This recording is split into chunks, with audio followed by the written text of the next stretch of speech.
Alors voilà, je me retrouve ici sur un système d'essuie-glace qui est complètement bloqué. Donc ce qu'on va faire, c'est qu'on va vérifier un petit peu tout le circuit, aussi bien au niveau du diagnostic qu'au niveau du câblage et des fusibles. Donc j'arrive ici, donc j'actionne la manette. Il n'y a rien du tout, vous voyez bien. Rien du tout. Bon.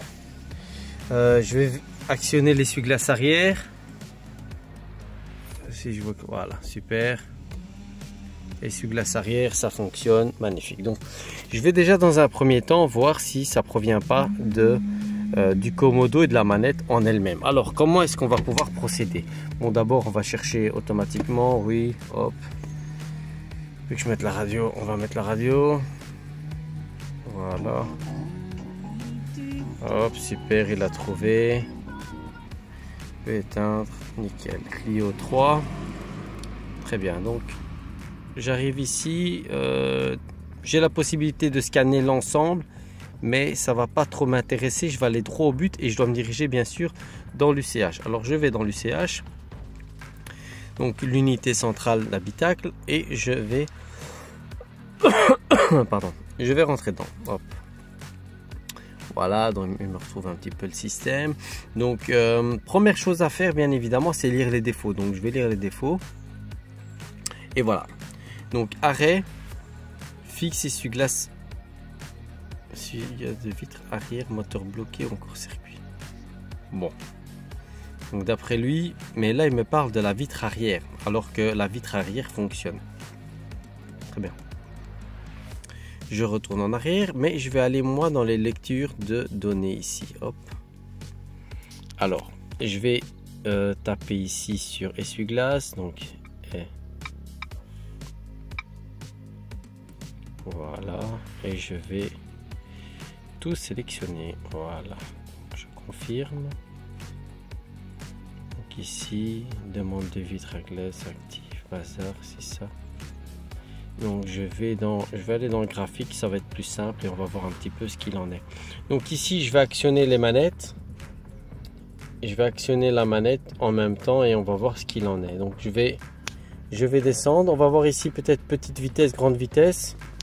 Non, je retourne en arrière parce que je sais pas ce que j'ai appuyé. J'ai appuyé sur l'écran. Donc je vais descendre la manette.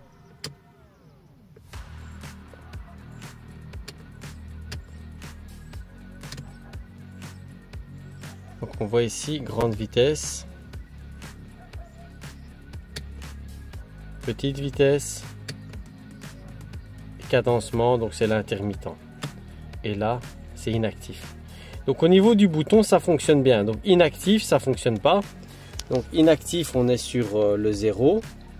Ok, donc ça c'est déjà une bonne nouvelle. Donc 1, cadencement. Je descends d'un cran. Petite vitesse et je vais au dernier grande vitesse, magnifique. Alors essuie-glace vitre arrière, donc je vais tirer vers moi, je pense, non, tourner.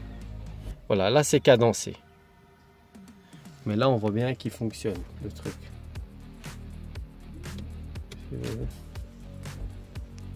On le voit bien de toute manière. Voilà, là il est bien cadencé, donc magnifique. Donc on le voit ici.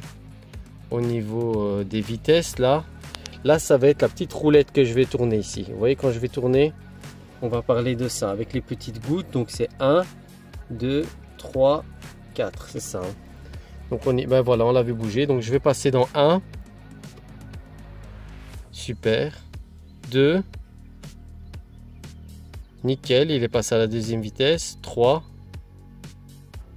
Et on est à 4, pardon, c'est ça. Hein.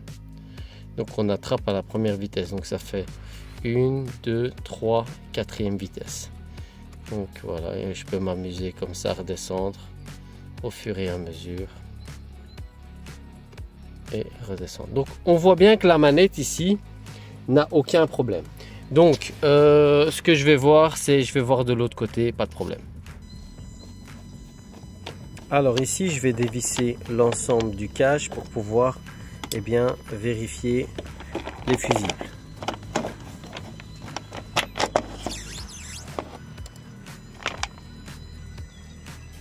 Donc voilà, les fusibles sont là et d'après le schéma, c'est le 20 ampères. Donc je vais aller le rechercher. Hop, je récupère le 20 ampères et on va le tester, voir qu'est-ce qu'il en est. Voilà.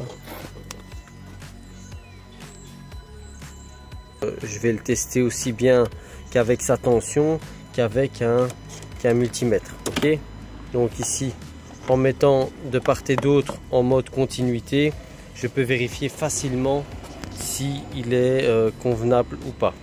Donc en branchant simplement les deux petites pins du multimètre.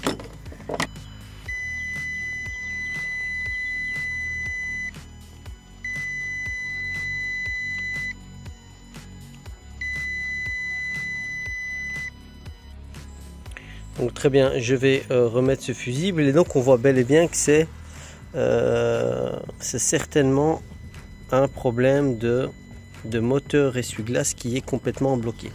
Je vais mettre la manette d'essuie-glace à fond, voilà, ici. Donc je le mets à fond en mettant bien évidemment le contact, et j'ai soulevé un petit peu ici légèrement le petit cache et on peut voir là-bas au bout le moteur d'essuie-glace. Alors moi, ce que je vais faire, c'est essayer de taper sur le moteur. Donc je vais prendre une petite rallonge et en prenant une petite rallonge, je vais taper légèrement ici, vraiment. Je vais taper uniquement là, voilà. Je vais taper là-dessus et en tapant là-dessus, logiquement ça devrait aller. Allez, je vous reprends tout de suite et on va voir un peu le résultat.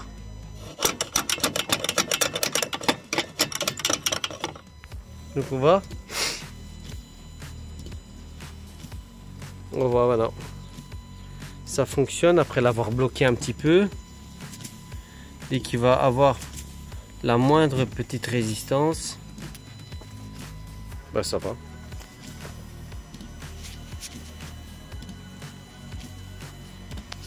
Faut parfois taper dans ses dents pour que ça fonctionne. Maintenant voilà, ici dessus forcément il faudra remplacer le moteur essuie-glace. Mais voilà, regardez, il s'est arrêté en plein milieu et donc on voit bien que c'est le moteur essuie-glace qui est fatigué. Regardez, je vais arrêter, voilà.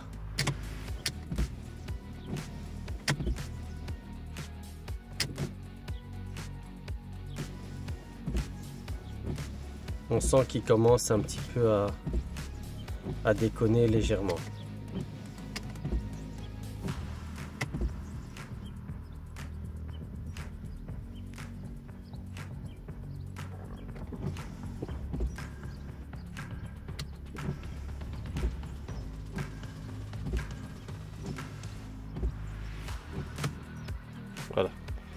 Voilà, on le retrouve un petit peu bloqué. Et c'est ça que l'ordinateur de Diag ici a décelé. Donc lui-même il a décelé forcément qu'à un moment dans les lectures de défaut que le moteur était bloqué. Et forcément l'UCH l'a remarqué. Donc voilà. Donc ce que je vais faire, c'est que je vais retourner en arrière, effacer les défauts. Oui. On voit qu'il a bloqué encore tout seul. Hein. Lire code défaut. Pas de message, donc voilà, c'est une bonne nouvelle. Mais il va revenir certainement dès qu'il va se bloquer. Donc ici, je vais un peu jouer avec la manette. Je vais l'enquiquiner. Voilà, on a vu que voilà, il reste bloqué. Mais on l'a débloqué grâce aux petits coups. Et les petits coups de temps en temps, ça débloque. Donc je vais relire les défauts. Non, trompé. Je vais lire les défauts. Il n'a pas enregistré qu'il a bloqué. Voilà, donc.